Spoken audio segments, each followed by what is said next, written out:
ఇంతకి ముందు హ్మ్. ఇన్ని ఇన్ఫర్టిలిటీ సెంటర్స్ గానీ, హ్మ్. ఫర్టిలిటీ వాటెవర్ హ్మ్. ఇంత లేకుండే. ఇప్పుడు చాలా క్లినిక్స్ అయిపోయాయి. Correct. Fertility centres. So, like ముందులాగా హ్యాపీగా మనం అందరం ఎవరి పనులు వాళ్ళు చేసుకొని, ఎవరి పొలం పనులు it's not like that. But ఎవరి పనులు వాళ్ళు చేసుకోవడానికైతే ఛాన్స్ ఉండేది. But now it is all urbanised. అంటే మీ పనులు చేయడానికి కూడా దేర్ ఆర్ హెల్పర్స్. మీ పనులు చేయడానికి కూడా there are people substitutes. Okay. Even కుకింగ్‌కి గానీ, క్లీనింగ్‌కి గానీ, వాషింగ్‌కి గానీ వాటెవర్. సో, ఆ బేసిక్ ఎక్సర్సైజ్ అనేది తగ్గిపోయింది. And moreover food.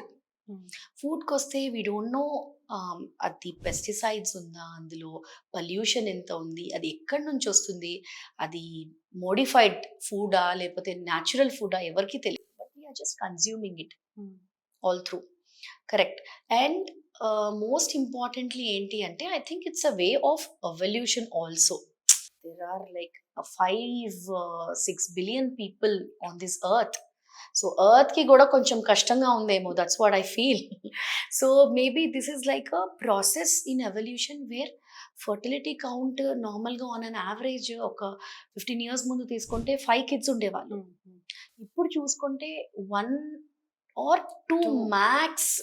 ఆ 1 కిడ్‌కి కూడా చాలా కష్టపడుతున్నారు కొంతమంది. అంటే ఆ ఒక్క కిడ్ గూడా వద్దు అనుకునే వాళ్ళు కూడా ఉంటున్నారు.